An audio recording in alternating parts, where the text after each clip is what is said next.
কেন মেসওয়াক করেন না? আপনি জানেন নবীজি মেসওয়াক করতেন, এই জন্য করেন।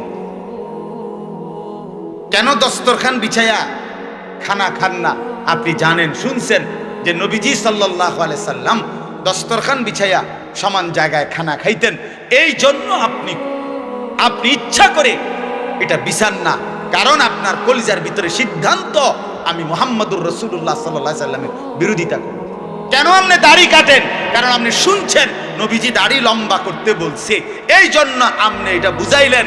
রাসূলুল্লাহ সাল্লাল্লাহু আলাইহি সাল্লাম আপনি কইছেন আচ্ছা আমরে দেখাবো, আমরে দেখাম। আপনি জানেন, হ্যাঁ হ্যাঁ, আপনার বাম পাও দিয়ে ঢুকতে বাথরুমে টয়লেটে মনে থাকে না। কেন মনে থাকে না? আপনি জানেন না এটা নবীজি বলছে। কথা বলেন না, নাকি ওই কাউমি মাদ্রাসার হুজুররা কইছে? কথা বলেন না। মেসওয়াক এটা রাসূলুল্লাহ সাল্লাল্লাহু আলাইহি সাল্লামের সুন্নত না কওমি আলেমদের সুন্নত? কথা বলেন না আপনারা। তো এটা করেন না কেন? কারে ওয়াহাবি বলেন? কারে গালি দেন?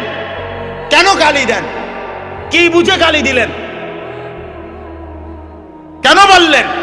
বলেন, কি অপরাধের কারণে আমি রাসূলের দুশমন হব? কেন? আমি মিসওয়াক করি এই অপরাধের কারণে না? কথা বলেন না কেন? আমি দাড়ি রাখছি দেখে এই অপরাধের কারণে? কোন আমার স্ত্রী পর্দানশীল, আমার মেয়ে পর্দা করে, আমার ঘরে টেলিভিশন নাই, আমার রোজগারের মধ্যে আমি হারাম করার চেষ্টা করি না, তো সব ক্ষেত্রে রাসূলুল্লাহ সাল্লাল্লাহু আলাইহি সাল্লামের সুন্নাতের উপরে চলার চেষ্টা করলাম, তা আমি রাসূলের দুশমন কেন হলাম? আমি বুঝাইলাম, আমি বলতে মানে আপনি যে কোনো একজন আলেমে দ্বীনকে আপনি কেন নবীর দুশমন বলবেন? এত বড় জুলুম কেন করেন? এত বড় কেন জুলুম করেন বাবা? চা দোকানে বসে একজন আলেমের বদনাম করলেন, আপনি আন্দাজ করলেন একজন আলেমের ইলমের কদর কত?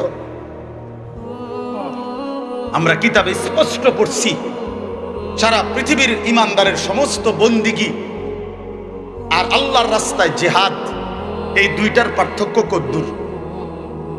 সারা পৃথিবীর ইমানদারের সমস্ত ইবাদাত, একটি সমুদ্রের মধ্যে যদি কেউ আঙ্গুল দেয়, আঙ্গুল চুবায়, তো আঙ্গুলের অগ্রভাগে পানি লাগবে যে দূর, এতে করে সমুদ্রের ঢেউ তো বন্ধ হয়ে যাবে, ঠিক না? নৌকা চলা বন্ধ হয়ে যাবে না? সমুদ্র টের পাবে কিছু? কিতাবে স্পষ্ট আছে, একজন ইমানদারের সমস্ত মুমিনের সব ইবাদত একত্র করিলে এইটার মর্যাদা হলো আঙ্গুলের অগ্রভাগের পানি।